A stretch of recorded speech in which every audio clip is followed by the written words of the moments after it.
actually gone beyond from making acoustic sounds to making melody, right, that talks to you. It communicates to me. And I think that's the most amazing thing about Flight of Transcendence.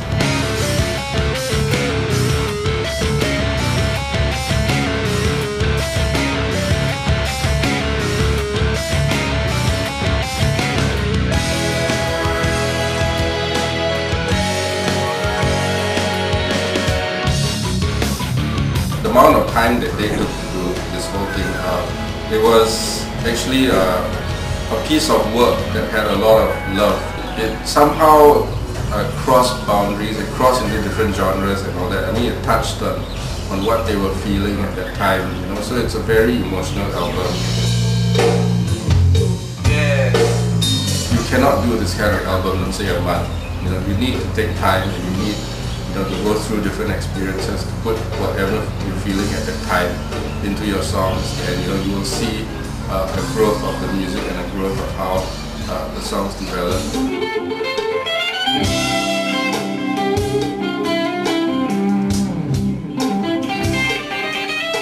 As a band, we were already very close. We have been together for years already.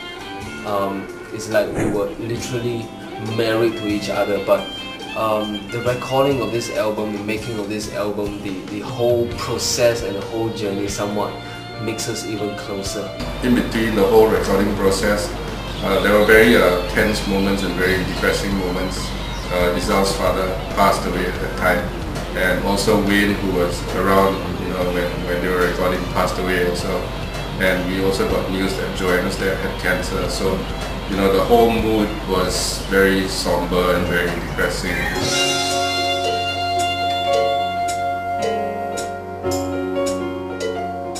It's not just an album, it is a movie, it is a life story, it is drama, it is a play, and it is like a storybook.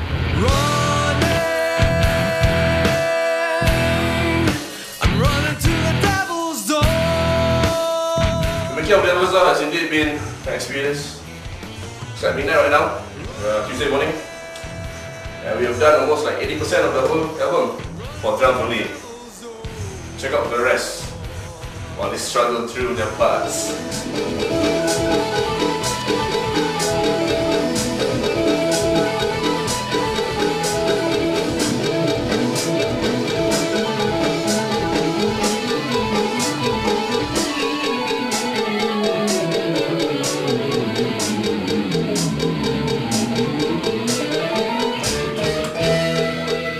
I found it to be quite a symbiosis, that where, you know, I mean, the band knew the limitations and, you know, they needed something else to maybe enhance the music, and they got in some guest musicians to perform on the album, which I thought was a great idea. We were old friends with Mathilda, so I asked if she was interested to be part of the album, and she agreed.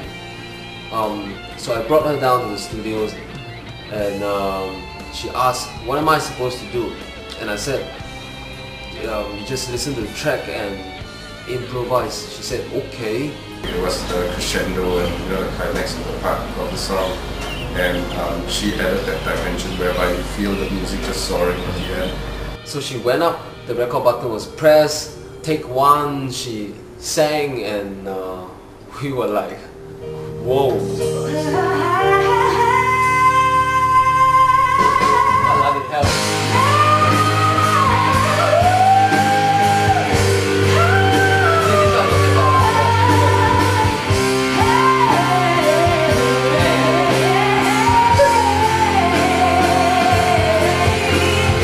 She was amazing. All she did was just one good solid take, and she just blew us off. The 5 boys down here just come to it. Okay. Yeah.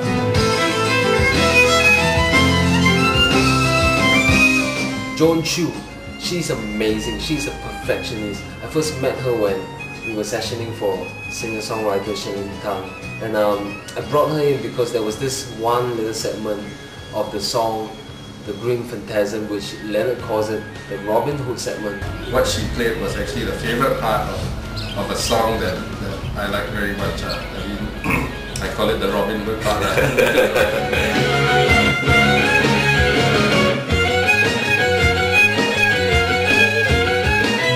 It actually adds a different dimension because we tried it first with synthesized sound, but somehow it just couldn't capture the essence of that Robin Hood thing, which was in my head. And it really enhanced the whole section of the music.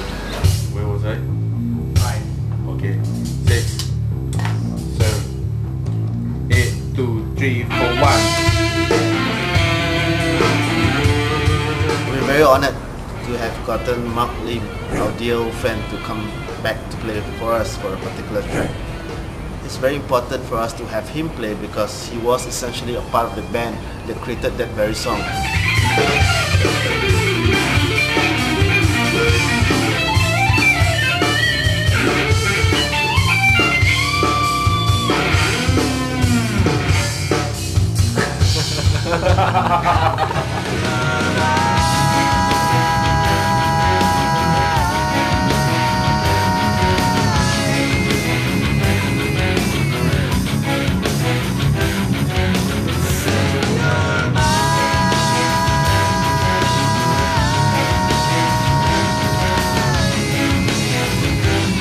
There is a very strong message that comes across that by their own will, by their own sheer hard work, music can conquer, right? And Flight of Transcendence, right, is a conquering album to me. Actually, all the tracks are standout tracks. I mean, there's no weak track. I didn't find any track to be very weak. Once you press play, right, on your MP3 or CD player, right, I mean, you're wet.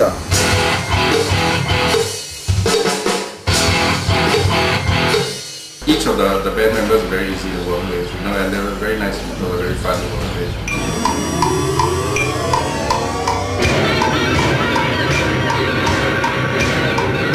And they already had ideas of how they wanted to, how the instruments wanted to sound like, and it wasn't difficult at all trying to get sounds for them because they knew what they wanted. They were very experienced players, and it was very easy.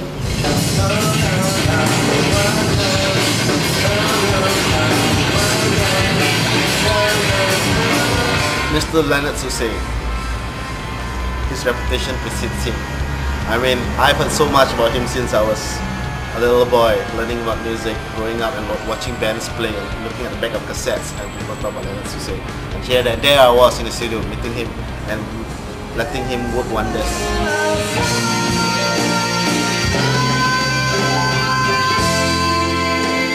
What he creates is a very conducive environment for us to do our music.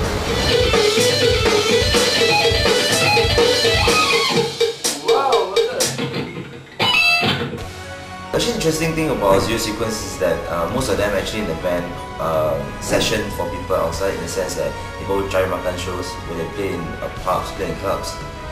What really we found interesting about the band was that actually they still came together and have this passion, this drive to record, perform and to write their own music.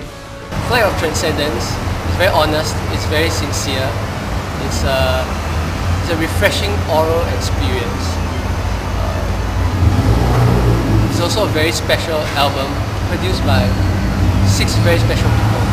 It is one album that I would say gives you an avenue to think, gives you an avenue to ponder, to express, and to re-evaluate what we have around us. I hope the audience that listens to it is able to grasp the meaning of the songs and experience the same kind of journey that the band went through. 3 years of songwriting, a year and a half of recording was really an inspiring journey. 5 boys, 1 girl on the same flight.